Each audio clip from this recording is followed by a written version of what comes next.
નમસ્કાર દોસ્તો, world inbox એકેડેમીની આ ડિજિટલ પ્લેટફોર્મ પર આપ તમામનું હાર્દિક સ્વાગત છે. વિદ્યાર્થી મિત્રો, આપણે કરંટ અફેરના તમામ મુદ્દાઓ કવર કરવા માટે જે બિયોન્ડ ટેક્સ્ટબુક નામની સિરીઝ શરૂઆત કરી છે, એ સિરીઝ અંતર્ગતનો આજનો એક મુખ્ય મુદ્દો આપણે જોઈએ.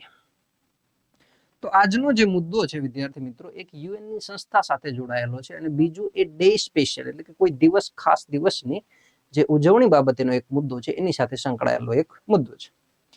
મુદ્દો છે કે world water day 2024, a look at this theme, history, significance and more. 22મી માર્ચ વર્ષ 2024 ના દિવસે એક ખાસ દિવસની ઉજવણી થઈ અને એ દિવસ હતો વિશ્વ જળ દિવસ એટલે કે વર્લ્ડ વોટર ડે. ઘણી વખત તમે જોયું હશે એક્ઝામમાં સીધા દિવસો પણ પૂછાય છે કે આ દિવસે કયા દિવસની ઉજવણી થઈ અથવા તો વિશ્વ જળ દિવસ ક્યારે ઉજવવામાં આવે છે. તો આ પ્રકારનો કોઈ મુદ્દો આપણી સામે આવે તો આપણને ખ્યાલ હોવો જોઈએ કે 22મી માર્ચના દિવસે જે છે એ વિશ્વ જળ દિવસની ઉજવણી થાય છે. બીજું, આ જે ખાસ દિવસો ઉજવવામાં આવતા હોય છે એની થીમ વારંવાર પૂછાતી હોય છે, તો આપણે આ વર્ષની ખાસ થીમ પણ યાદ રાખવાની છે કે 2024 નો જે દિવસ ઉજવાયો વિશ્વ જળ દિવસ, એની થીમ શું હતી? તો એની થીમ હતી વિદ્યાર્થી મિત્રો, થીમ ખાસ યાદ રાખશું. તો થીમ હતી મિત્રો શાંતિ માટે જળ. શાંતિ માટે જળ, વોટર ફોર પીસ. આ પણ ખાસ યાદ રાખશું. ઇંગ્લિશમાં પણ તમને પૂછી શકે અને ગુજરાતીમાં પણ કે ભાઈ શાંતિ માટે જળ આ કયા ખાસ દિવસની એક થીમ હતી? તો યાદ રાખશું આપણે વિશ્વ જળ દિવસની આ થીમ છે. બીજું, ક્યારથી ઉજવવાની શરૂઆત થઈ, કઈ એજન્સી ઉજવે છે, આ તમામ ડિટેલો આપણે જોઈ લઈએ કે સૌ પ્રથમ જે છે એ આ પ્રસ્તાવ ક્યાંથી આવ્યો, ક્યારે ઉજવવામાં આવ્યો અને વર્ષ 2024 નો જે વિશ્વ જળ દિવસ હતો એ કેટલામો વિશ્વ જળ દિવસ હતો? તો ખાસ યાદ રાખશું કે સૌ પ્રથમ આ દિવસ જે ઉજવ્યો એ 31મો દિવસ હતો. 31મો વિશ્વ જળ દિવસ વર્ષ 2024 ઉજવવામાં આવ્યો એ. તો હવે આપણને એ સવાલ થશે કે સૌ પ્રથમ જે વિશ્વ જળ દિવસ હતો એ ક્યારે ઉજવ્યો? તો અહીંયા ગણતરી કરી લેશું તો પણ ખબર પડશે અને સીધું પણ આપણે યાદ રાખશું. એટલે કે 22મી માર્ચ 1993 ના દિવસમાં સૌ પ્રથમ વખત વિશ્વ જળ દિવસની ઉજવણી કરવામાં આવી. થોડું ઇતિહાસમાં જોઈ લઈએ, હિસ્ટ્રી જોઈ લઈએ આને કે આ પ્રસ્તાવ ક્યારે આવ્યો, કઈ પરિષદમાં જે છે એ સ્વીકારવામાં આવ્યો અને કયા વર્ષથી ખરેખર શરૂઆત થઈ? તો વર્ષ 1992માં 1992માં પર્યાવરણ અને વિકાસ ઉપરની એક યુએન પરિષદ, United nation conference on environment and development, આ પ્રકારની એક પરિષદ યોજાઈ 1992માં. ક્યાં યોજાઈ હતી? તો રિયો ડી જેનેરો. આ એક શહેરનું નામ છે, રિયો ડી જેનેરો. આ કયા શહેર છે? તો બ્રાઝિલમાં આવેલું છે. આ રિયો ડી જેનેરોમાં એક યુએનની પરિષદ યોજાઈ વિકાસ અને પર્યાવરણ ઉપર. આમાં સૌ પ્રથમ વખત વર્ષ 1992માં એક પ્રસ્તાવ લઈ આવવામાં આવ્યો કે વિશ્વ જળ દિવસ આપણે કોઈ એક ખાસ દિવસે ઉજવીએ કે જેથી કરી અને જળનું સંરક્ષણ થાય, વિકાસ અને જળનું સંરક્ષણ એની વચ્ચે એક સંતુલન સ્થપાય, લોકોમાં જે છે એ જાગૃતિ આવે જળની, એવા ઉદ્દેશ્યોથી આપણે એક દિવસ ઉજવીએ વિશ્વ જળ દિવસ. આ પ્રકારનો સૌ પ્રથમ પ્રસ્તાવ લઈ આવવામાં આવ્યો. પણ આજે રિયો ડી જેનેરોમાં 1992ની પરિષદ હતી, એ પરિષદમાં એ પ્રસ્તાવ પારિત નથી થયો. ખાસ યાદ રાખજો, 1992માં જ થયો છે, પણ વિકાસ અને જે પર્યાવરણ પરિષદ હતી એમાં સૌ પ્રથમ વખત લઈ આવવામાં આવ્યો, પાસ નથી થયો. પાસ પાછળથી થયો 1992માં. કોણે આને સ્વીકાર્યો? તો એ સંસ્થા પણ યાદ રાખશું, UNGA. આ સંસ્થા છે યુનાઇટેડ નેશનની, એટલે કે યુનાઇટેડ નેશન જનરલ એસેમ્બલી. આ UNGA જે છે એ પાછળથી 1992માં જ એ પ્રસ્તાવને સ્વીકૃતિ આપી અને એક દિવસની જાહેરાત કરવામાં આવી કે વિશ્વ જળ દિવસ. અને એની પસંદગી ક્યારે થઈ? તો 22મી માર્ચના દિવસે આ દિવસની પસંદગી થાય છે, 22મી માર્ચ. અને સૌ પ્રથમ વખત વિશ્વ જળ દિવસ છે એ આ જ દિવસે ઉજવવામાં આવ્યો. 22મી માર્ચ 1993ના દિવસે સૌ પ્રથમ વખત વિશ્વ જળ દિવસની ઉજવણી થાય. બીજું, આજે વિશ્વ જળ દિવસ છે એની સાથે સાથે એક બીજી સંસ્થા પણ જોડાયેલી છે, યુનાઇટેડ નેશનની જ એક શાખા છે પણ એની સાથે જોડાયેલી છે. એ શાખાનો પણ આપણે થોડી ડિટેલ જોઈ લઈએ.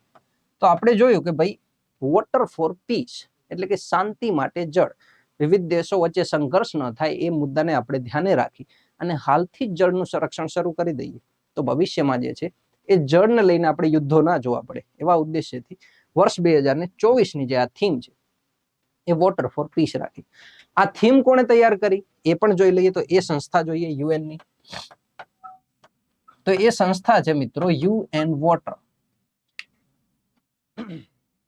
એ સંસ્થા થોડી જોઈ લઈએ ડિટેલમાં. તો યુએન વોટર આ સંસ્થાનું નામ છે.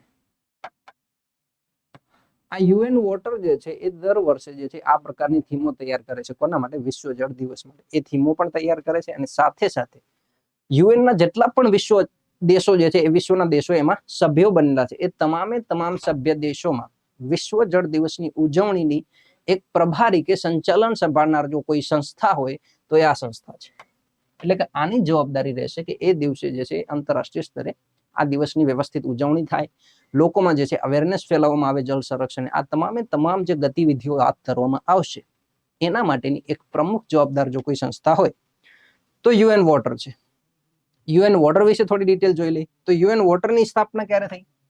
તો એ વર્ષ યાદ રાખશું 2003. હેડક્વાર્ટર ક્યાં આવેલું છે?